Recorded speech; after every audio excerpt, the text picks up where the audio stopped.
हम आपको तमिलनाडु के उन दो हाथियों के बारे में बताएंगे जो पूरी दुनिया में इस समय लोकप्रिय हो चुके हैं। आपको ऑस्कर अवार्ड जीतने वाली short film the elephant whisperers का नाम अब तक याद हो गया होगा, लेकिन क्या आप जानते हैं कि यह शॉर्ट फिल्म जिन दो हाथियों के जीवन पर आधारित है, उनके बारे में जानने के लिए विदेशी पर्यटक अब तमिलनाडु के उस गांव में पहुंच रहे हैं जहां ये रहते थे। इस गांव का नाम है थेप्पाकाडु और यह तमिलनाडु में नीलगिरी के जंगलों में मौजूद है। इस गांव में करीब 100 वर्ष पुराना एक एलिफेंट कैंप है जहां हाथियों को रखा जाता है और उन्हें ट्रेनिंग दी जाती है। ऑस्कर अवार्ड जीतने वाली डॉक्यूमेंट्री इसी कैंप के दो हाथियों की कहानी है,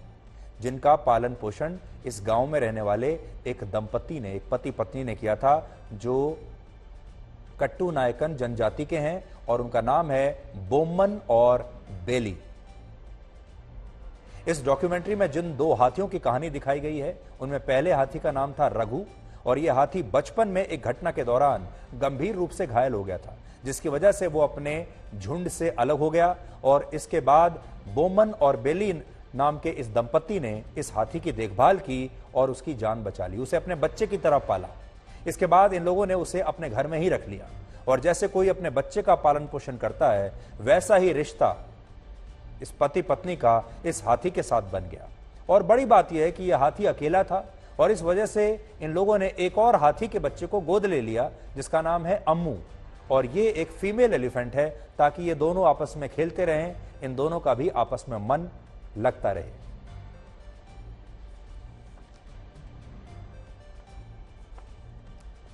ये दोनों हाथी कई वर्षों तक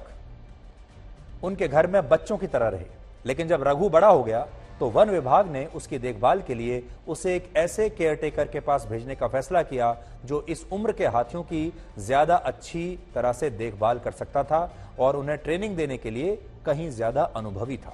लेकिन यहीं पर इस कहानी का सबसे बड़ा क्लाइमेक्स आता है, जहां जिस समय रघु को इन लोगों से अलग किया जा रहा है तो वो अपने घर को छोड़कर जाने के लिए तैयार नहीं है, अपने परिवार को छोड़कर जाने के लिए तैयार नहीं है, इस पति पत्नी को छोड़कर जाने के लिए तैयार नहीं है, और ये पति पत्नी भी रघु को खुद से दूर नहीं जाने देना चाहते। और इस तरह से ये डॉक्यूमेंट्री इंसानों और हाथियों के बीच प्रेम और संवेदना का प्रतीक बन गई। और अब इसी रिश्ते को देखने और महसूस करने के लिए दुनिया भर से लोग तमिलनाडु के इस छोटे से गांव में आ रहे हैं। मुझे यकीन है कि आज की ये खबर आपकी सबसे पसंदीदा खबर बनेगी और जब आप आज इस खबर को देखेंगे तो रात भर आप इसी के बारे में सोचते रहेंगे।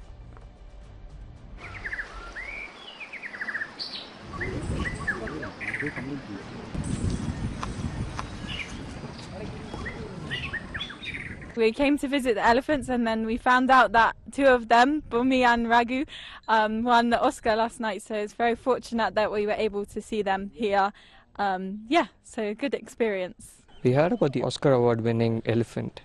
and so we have come here to Madumalai camp, reserve camp, where we've seen the Raghu, the Oscar winning elephant, and Bobby, the other elephant, which is also an amazing one. So this one you can see in the background, the cute one, very cute, you just fall in love with it. Note करने वाली बात यह है कि ये इस श्रेणी में भारत की पहली ऐसी डॉक्यूमेंट्री फिल्म है जिसने ऑस्कर अवार्ड जीतकर इतिहास रचा है। और यहां आपको एक बात मैं ये भी कहना चाहूंगा कि जिसने ये डॉक्यूमेंट्री बनाई है उन्होंने तो ऑस्कर पुरस्कार जीता ही है, लेकिन आपको ये भी याद रखना होगा कि इन हाथियों ने भी असल में ऑस्कर अवार्ड जीता है। ये ऑस्कर अवार्ड इन दोनों हाथियों का भी है, इन हाथियों को अपने बच्चों की तरह पालने वाले इस पति पत्नी का भी है। इससे पहले भी भारत की दो डॉक्यूमेंट्री फिल्में बेस्ट डॉक्यूमेंट्री शॉर्ट कैटेगरी में नॉमिनेट हो चुकी हैं और इनमें से एक the house that Ananda built वर्ष 1969 में ऑस्कर के लिए नॉमिनेट की गई थी, जबकि दूसरी जो फिल्म थी उसका नाम था एन एनकाउंटर विद फेसेस, वर्ष 1979 में नॉमिनेट हुई थी। लेकिन दोनों फिल्मों में से किसी को भी ऑस्कर अवार्ड नहीं मिला था। अक्सर कहा जाता है कि फिल्में समाज का आईना होती हैं और जो कहानियां फिल्मों में दिखाई जाती हैं वो उस समाज को भी परिभाषित करती हैं। कई वर्षों तक हमारे देश की बॉलीवुड फिल्मों में भारतीय समाज का वो चेहरा दिखाया गया जिसमें गरीबी और भुखमरी दिखाई देती है, और विदेशों में भी इसी तरह की तस्वीरें ज़्यादा बिकती थीं, इसी तरह की तस्वीरों को अंतर्राष्ट्रीय पुरस्कार भी मिलते थे। और यहीं से बात आई कि भारत एक गरीब है, भारतीय समाज बहुत गरीब है, और अंग्रेजी में कहते थे India is a country of snake charmers. और ये भी एक वजह है जिससे दुनिया में भारत की छवि एक ऐसे देश की बन गई जिसे गरीबों और सपेरों का देश समझा जाने लगा। और पश्चिमी जो देशों के जो लोग थे वो भी इससे बड़े खुश होते थे, उन्हें भी भारत की यही छवि अच्छी लगती थी। कुछ वर्षों पहले तक यहाँ बड़ी संख्या में विदेशों से लोग पॉवर्टी टूरिज्म के लिए आते थे, यानी गरीबी को देखने के लिए बड़े बड़े लोग विदेशों से यहाँ पर आते थे कि देखिए भारत के लोग कितनी गरीबी में रहते हैं। लेकिन अब ये स्थिति बदल रही है और भारतीय फिल्में दुनिया के बड़े बड़े मंचों पर भारत की नई तस्वीर पेश कर रही हैं, नए भारत की नई तस्वीर। उदाहरण के लिए फिल्म RRR के जिस नाटू नाटू गाने को ऑस्कर में बेस्ट ओरिजिनल सॉन्ग चुना गया है, उस फिल्म में भारत के गौरवशाली इतिहास को दिखाया गया है और यह फिल्म अपनी परंपरा और संस्कृति पर गर्व करने की प्रेरणा देती है। और इसी तरह द एलिफेंट विस्परर्स डॉक्यूमेंट्री जो है, ये भी भारत के लोगों में मानवीय संवेदनाओं के बारे में दुनिया को परिचित कराती है। भारत की जो संस्कृति है वो संस्कृति है जिसमें जंगलों को पूजा जाता है, पेड़ पौधों को पूजा जाता है, पानी की पूजा होती है, नदियों की पूजा होती है, जानवरों की पूजा होती है। हम उस संस्कृति से आते हैं जहां पर हम जानवरों की पूजा करते हैं, जानवरों को अपने परिवार के एक सदस्य की तरह रखते हैं। और इसमें शर्मिंदगी किस चीज की है? इससे पहले लोग इसमें शर्मिंदा हुआ करते थे, लेकिन आज आप देखिए जब हम बहुत कन्विक्शन के साथ यानी विश्वास के साथ अपनी संस्कृति को लेकर दुनिया के सामने जाते हैं